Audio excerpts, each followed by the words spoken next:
So, tools like that. Especially in a channel like ours. Yeah, I mean, no one else has a channel like ours, or at least at our size. There's plenty of people who have safe for work chats and don't have to deal with tons of cussing and don't have F-bombs and that stuff. But at our size, to do it without sub mode and without sub mode. Without a wall of moderator logs, basically, of people getting purged and timeout and banned. Well, unless they can't figure out how to not late enter, and then they're going to get smashed by the bots. So. No, I agree that the bot is probably the most helpful tool, because somebody asked me for what my highlighted words list was, and it was like half a dozen words. Because anymore you don't really need it, because our bot takes care of everything. Yeah. All I have to look and highlight are stuff that I need to respond to. The stuff that needs to be banned or purged is already taken care of, so we just don't even have to deal with it. For sure. To answer the question of how we bring value through moderation, we free up our mods to talk to the community, which then means the community gets bigger and comes back because we give the people in chat what they want, which is interaction. And if all of our mods are spending all the time trying to scan chat, looking for things to time out or ban, they can't be talking to the community. That's a great point. Very cool. So here's another question kind of to the general team. How can someone new to a channel grow into becoming a solid moderator? Well, they need to spend time in the channel. For one, become a member of the community. Because as Boatman was talking about before, is how we choose our mods. It's somebody who's spent a lot of time in the channel, a lot of time talking in the channel, and being, in our case, someone with good vibes and a good, countenance that is safe for work. Just following our rules, being a member, and just supporting the team. Mod selection is a biased process. Don't think that it's not. If people don't know who you are and don't know what you're about, then you're probably not going to make it to mod status. It doesn't all, when I came to our mod team, I didn't get selected the first time I applied. It's fine. But I just wrote a thank you letter for consideration, because that's what you should do. If you consider it that you're going for a job and that it's not about you and that it's about you supporting someone else and their community and being an extension of that person, because that's what you become when you're a mod. You represent every single person you mod for everywhere else on Twitch. If you mod for Co, or if you mod for Bikeman, or if you mod for Ello, when you go other places, you're still representing that person, whether you think you are or not. So you have to remember that, there's something that goes with that. You need to make sure that you're always, representing yourself in the best way that you can and representing the teams that you support in the best way that they can, because your actions can affect their bottom line. Absolutely. And in fact, we had a situation over a year ago now where we had a moderator that had a generally great person. In fact, that's why we brought him on. But they had some personal beef with a couple other members of the community. And at one point in another channel, they got into a very big public issue to the point where my moderator was basically asked to leave that channel. And I woke up the next day to a lot of messages from my community kind of going, hey, just want to let you know, like, there was a big event in this channel last night, and and all of a sudden I'm waking up and having to deal with all this, just like an employee at a business doing something, to bring issues to the owner of that business. So it's pretty important, especially if you're a key mod, a primary mod, or a very active mod in a channel. Keep in mind, wherever you go on Twitch, if there's people from that community in there, they're going to see what you're doing, and you're going to represent the person that you're working for. So it can be an interesting dichotomy. Some people don't like that, and that may mean that moderating may not be the best thing for you to do. But if that's something that you can jump on board with, definitely something you want to be working on. So how does being a moderator affect your ability to enjoy the channel? I mean, all of you guys, every moderator on our team started as a viewer, even our main infrastructure guys. So when you moved to becoming a moderator, how did that whole experience change for you? Was it for the better, for the worse? What do you guys think? I would say for me, I actually get to watch less. I really don't get to watch your channel as much as I used to. It doesn't mean I don't listen to it all day. I just don't get to necessarily enjoy everything you're playing. I don't dislike that, but it kind of opens up me to go see other things in my downtime. which is fun as well. But yeah, I definitely would say that the amount of time that I get to spend just kind of watching you play video games is not the amount of time I had previous to this. Yeah, for me it's well, like when I started watching you back in the Defiance days, I watched you for the game, and now I'm back. Now I'm part of the team, so you're more kind of like on the background when I'm in my Photoshop doing your overlays. When I'm over you with the whip. Yeah, absolutely. So yeah, you're at this moment now. When you actually stream an interesting game, or I'm interested in the game, I make a little time out of my day to watch it. But usually you're just on the background now, but I appreciate being part of the team. My experience overall is that I feel now the coalition is more part of me than it was before, but it's different, but it's good different. So pretty much the same. It's like one of the things that you like to say, Co, is that when, as a streamer, you get partnership, that's where the work starts. It's the same with moderation. You start out as a channel member, and if you are selected to become a mod, however that's done, that's where the work starts. And life is work.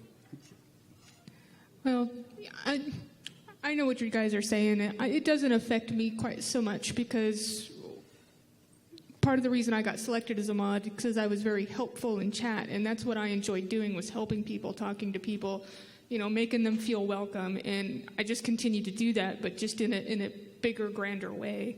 So if I don't get to see Code get wrecked all the time, I'm all right with that. What's Supposed the to have current my Mafia back, pal, best mate. account? Anyone? I mean, maybe you should just get good at video games and we won't have this problem. Yeah, get good, Co.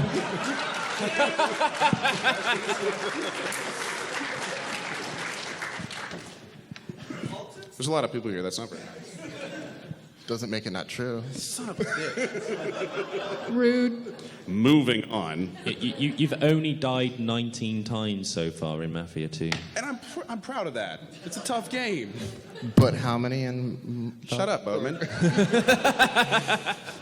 Okay. So what do you want to be as a moderator?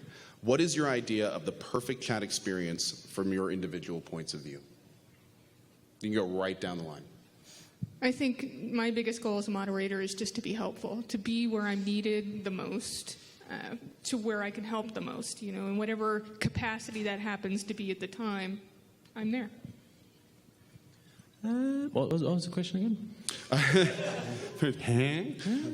What do you want to be as a moderator, and what is your idea of the perfect chat experience from your individual point of view?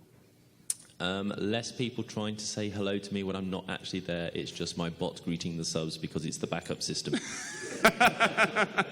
I'm sat there working away on overlays, and then suddenly my pinger goes off, and it goes ping, ping, ping, ping, ping. And I'm like, again?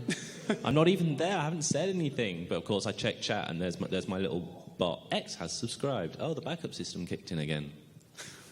That's probably the same for me, like when I'm working on the overlay and I have the channel open on the other screen, and I see the red name pop up, like, oh, try, yeah, because Co mentions me on stream because I made the overlay or whatever. And then I was like, oh, okay, I'll just go to the other keyboard and type a bit. But yeah, that's probably... For me, I kind of like our chat experience the way it is now. We, don't allow F-bombs. We don't allow racist speech or, things that are homophobic. We have a pleasant chat, and when it's not pleasant, people have to leave. So we're already doing they do. We deal with them. So from like how I would like chat to be, I think we're already kind of at that point.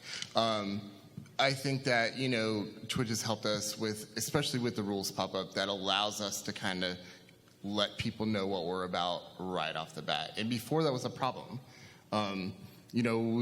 People would just get crushed and have to go through the unban system, and they'd be like, I didn't even know I could do that. And it's like, well, common sense, you said, but not a lot of things are common sense nowadays. So, that's nice.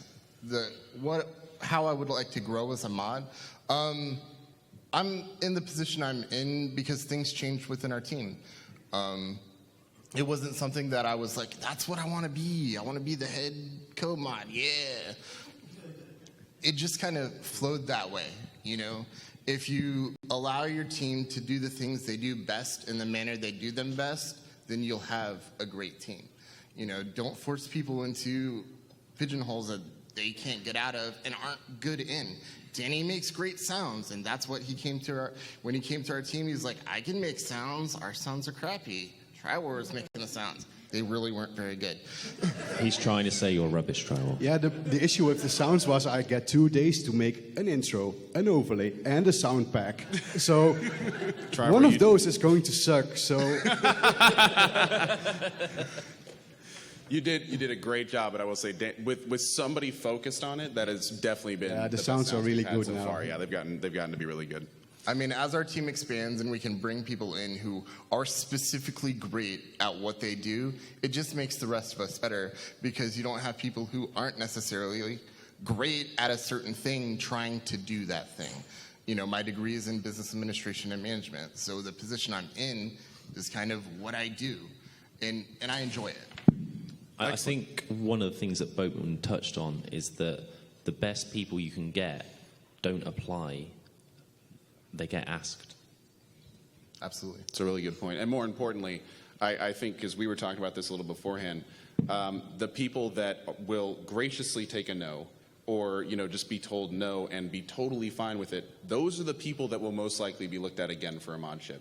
If you apply for a moderator for a streamer and they tell you no, one of the worst things you can do to that streamer is get angry at them, tell them, why did you not do that? I deserve this, that kind of thing, because that's a huge red flag for someone like me and Boat when we're looking for new mods. It's a huge red flag if someone is working to be a moderator, because just like Barry said, being a moderator is where the work starts.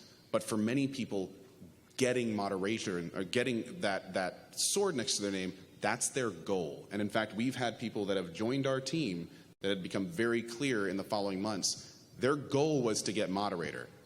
They didn't necessarily want to mod.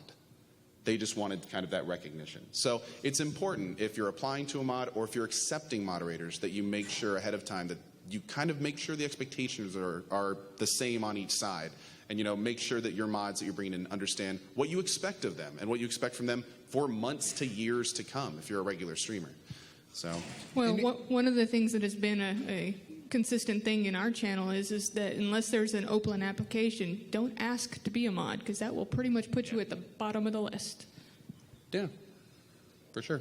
Well, guys, we do have a few more questions, but we want to make sure that we get to any questions that you may have. We have a microphone right in the middle. Anyone that has a question for any of the moderators can jump up and ask them. You can ask someone directly. You can ask it to the whole team as a whole. But if anyone has any questions, feel free at this point to jump up on there, and we will take them as they come. Or if this panel has been so informative that not a single person has a question. No. Blacklisted. I was going to consider Where's it. the band hammer? Hi guys, I'm Zuckus. Go ahead. My question is for Barry. Hi. How do I turn Sitley into you? What you need to do is you need to grow your hair long and... You're hearing this, Sitley? What, sorry? Grow your hair out, buddy. Yeah, just long hair. It's all in the hair. It's all in the hair. Thank you for your question, man. Appreciate that. Hi there.